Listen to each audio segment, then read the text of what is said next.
Discover how conservative mastermind Leonard Leo plans to reshape America with billionaire backing, wielding courts, corporations, and culture as his weapon.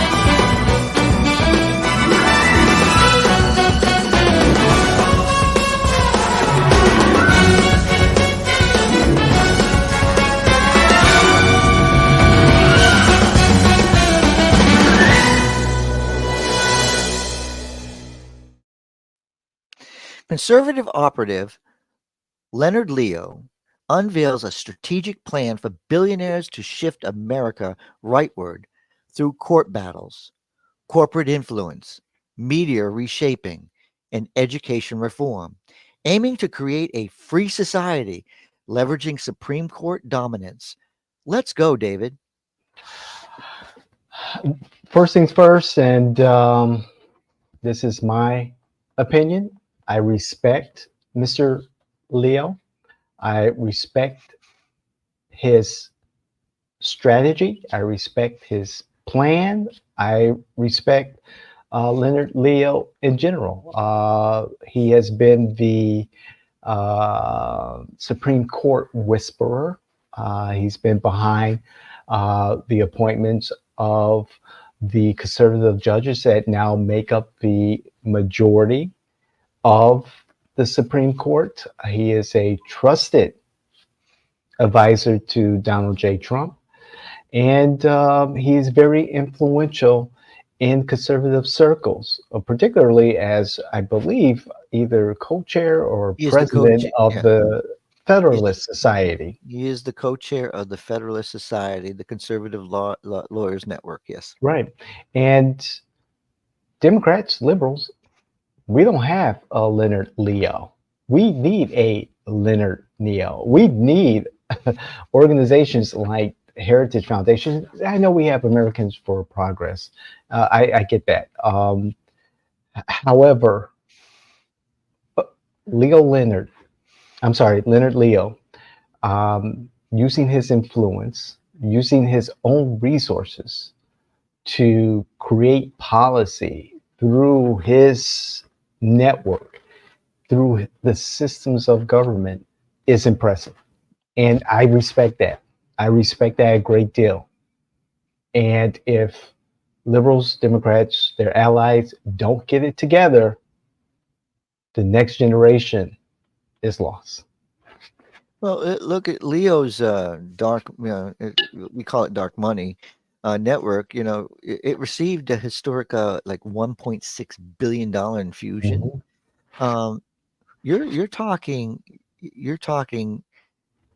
very strategic plan. Like there's no it's hey, we're going to start by having a mission statement, a very clear mission. This is our mission, and they have been succeeding.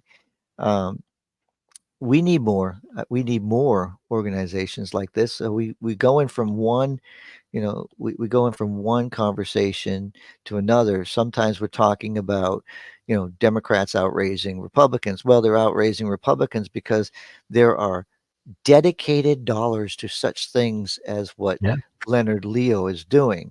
So Leonard Leo is not going to jump off of his strategic plan to throw money towards the actual election. So this is another reason you can point these things out.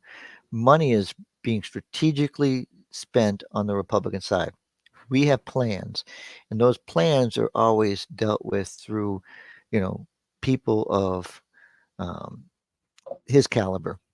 I, whether you agree with what he's doing and whether you disagree, Yeah. these are strategic moves that, you know, are important. The Supreme Court has been a weapon of the liberals, and the fact that we had very moderate conservatives. that Mhm. were on the court. It was simple to uh, to not be paying attention, to be complacent as the Democrats were. And then you get, you didn't expect a Donald Trump to beat Hillary Clinton. Hey, history's going to be. Listen, there were tears when Trump won. There were the same thing, with, you know, the same thing happens every time. You think you got it made, and then reality hits you. Look, Yeah. he told us what judges he was going to give us. He took them off these lists, right? There was Yep. no secret. If you want to say something, Donald Trump, when he said something, he kept his word the majority of the time, especially when it came to the court.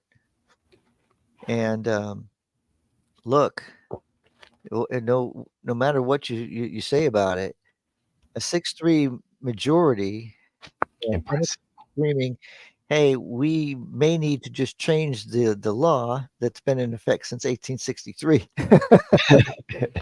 Listen, And we've had 9 justices for a long time, but you know what? We want to stack the court because all of a sudden we got caught with our pants down around our ankles and couldn't get up and out fast enough. Look, mhm.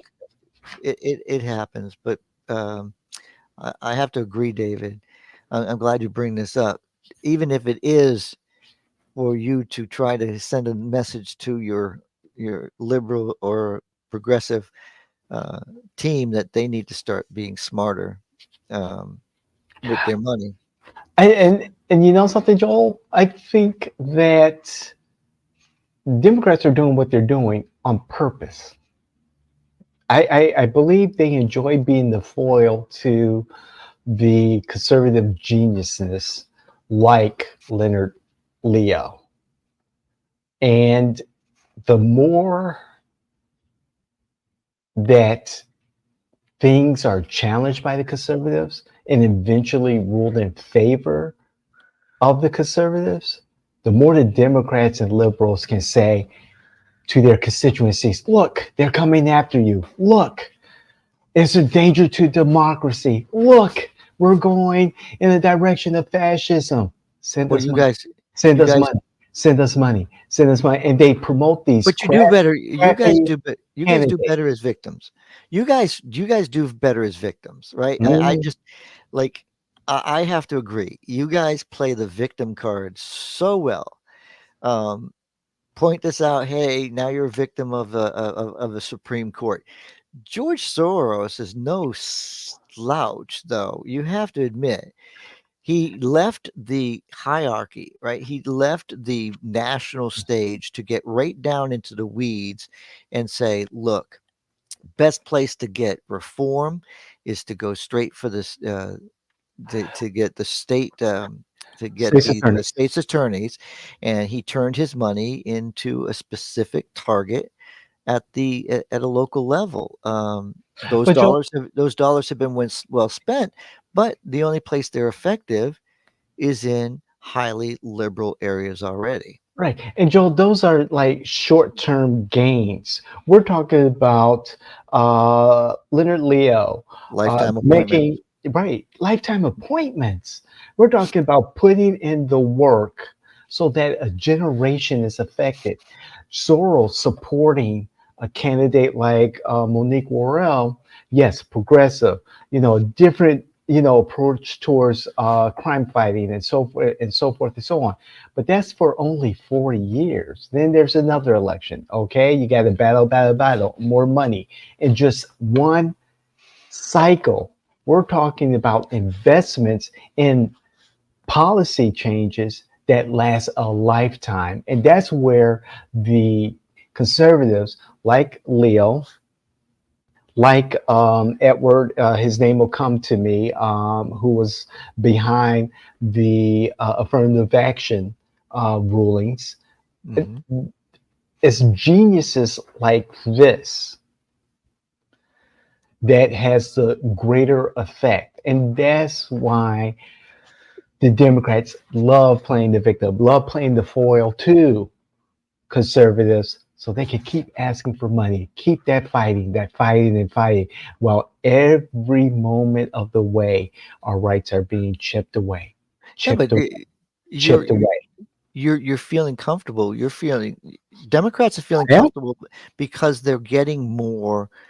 Um, they have more wealthy individuals backing, and not but oh well we're not the trickling down we're at not the the local party level. we're not the party of the billionaire, but yet those one percenters that back you are Gates and you got huge money with with uh, with your with those donors out in California. So Yeah, but I mean, it's not reaching, state parties like the state Democratic Party and I here. understand, but that's what I'm saying. You're looking at your bigger donors that you hadn't had in the past.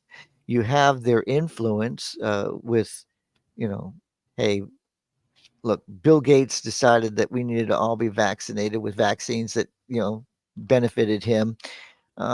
Look, hey, he made more money, so he gave you more money. So Hmm. look, they want to. You got people like Don Lemon, Lemon, what going Don Lemon. after, yeah, going at getting fired from CNN and now feeling like he can, be the big savior and go after uh, X. Hey, let's go But after let's wasn't he go after. offered a job at X though? He was listen. He interviewed. His interview was you know was perfect because basically he knew that Elon was not going to was not going to change his tune. He's like, you're on X. You're allowed to say whatever you want to on X. So he got his ammunition so he could get back on CNN and all these news medias to say, look, he's spreading misinformation. No, he's basically not policing speech is what he's not doing. So that's a story for another day. But yeah, you got the look, David. It's I think the Democrats' fundraising is going into people that the party, and you have to have the right people. And I still don't think that the Democrats know how to choose the right leaders in these positions. I mean, Well, you should have more union bosses thinking about how they can increase voter turnout than they should be doing well, it, fighting some of these fights that they're into. So now that unions, their power is slowly being chipped away. Due to a Roberts Court decision made, I believe, early in the 2010s. There's, you know, less money. I wouldn't say necessarily less money. However, um, unions are having it a little bit more difficult in using the money that they have or soliciting more money from um, their union members based on that court decision, which I cannot recall at this moment. It'll come back to me. And then you have efforts like here in Florida, with the exception of law enforcement and EMS, firefighter unions. Um, you have unions making it very, very difficult due to recent legislation and recertifying. And so there goes that opportunity for liberals to tap into resources. I get, again, Leo talked about the need for conservatives to build these pipelines of talent, of people who understand the Constitution, and that the private sector and civil society do matter, and that limited government is the approach. And he wants to bring in corporate America, the banks, world finance, well, David, just wait, to have more influence over our culture than our social life, and and get think folks about into this. the C suites and I'm gonna boardrooms. interrupt because I'm gonna go a little further than where you're at. Because I'm gonna say, look, Leo, he talks about the need to reform the clergy also. So Yeah, I was gonna so get to that. So he's, this is one that he just started thinking about, and he's even bought. He's even, he has a separate nonprofit entity called Sacred Spaces Foundation, which he used to purchase a Catholic church. Listen, billions of dollars. He earned them. He's raised them. He has them. He's using them smartly. So look, that's why I just wanted to interrupt because I wanted to take that part because this is not a man who just wants to change the American culture. He truly says that God made us to know him, to love him, and to serve him. And I think religious leaders need to center more on that and less on and that's the man we're dealing with. So he loves his he loves his God, he loves his country, and he's put his dollars where his mouth is. There's no doubt about that. A man putting his dollars where his mouth is. He's making the investment, he's putting in the resources, the time, the energy, and he's in a very important position of making sure that these policies move forward. Hey, And the only problem with this man is he lives in Maine. There's my zinger to Maine. So thank you. again, you've got to respect Leonard Leo, his $1.6 billion dark money fund, Marble Freedom Trust. Just trying to institute a lot of legal and social change through philanthropy. That's his words. Yep. You gotta respect it. Again, liberals, where is our Leonard Leo? Because George Soros, he's retired now. His son is taking over. I don't think he has the vision like a Leonard Leo. But what do I know? And the I'm Koch just brothers and the Koch brothers are no longer they're not Trumpers, so their funds are going in different directions. So mhm. yeah, you're gonna have to have raise new billionaires for these types of things. Yeah. Again, so political innovation, David wanted to bring this up for one reason. I enjoyed it for another reason. And listen, you need to be tuning in to these shows so you know what's going on. And you need to like, you need to share, you need to subscribe, you need to just be part of the JN Washington Network. Our associates work hard for you to get you information. They work Mhm. hard to make sure that your comments are, addressed if we can't address them ourselves, but we try to address them straight on when you give them to us. Bring your bring your facts, not your feelings, as David always says. I'm glad to be here to answer your questions if you have them. You can ridicule me all you want to, but hey, I want facts, not feelings. Uh, we have several things. I have to promote my book. It just came out. It's Presidential Chronicles, and it's a look at your presidents through verse, poetry, and you're going to see things there that are going to spark your interest to dig a little deeper into some of these presidents. So you can pick that up at a bargain rate right now. And David, what else am I missing here? We've got our blog on our website. We've got some great insight in the world of consulting, business management, history, campaigns, politics. So please check out our blog at j-washington.com. And of course, the Informer newsletter comes out once monthly. And again, it's more insight into all of our properties, all of our podcasts, insightful and intelligent articles on the world of politics and business. So please go to our LinkedIn page, J-Washington, or to our website, J-Washington, and subscribe to our newsletter, The Informer.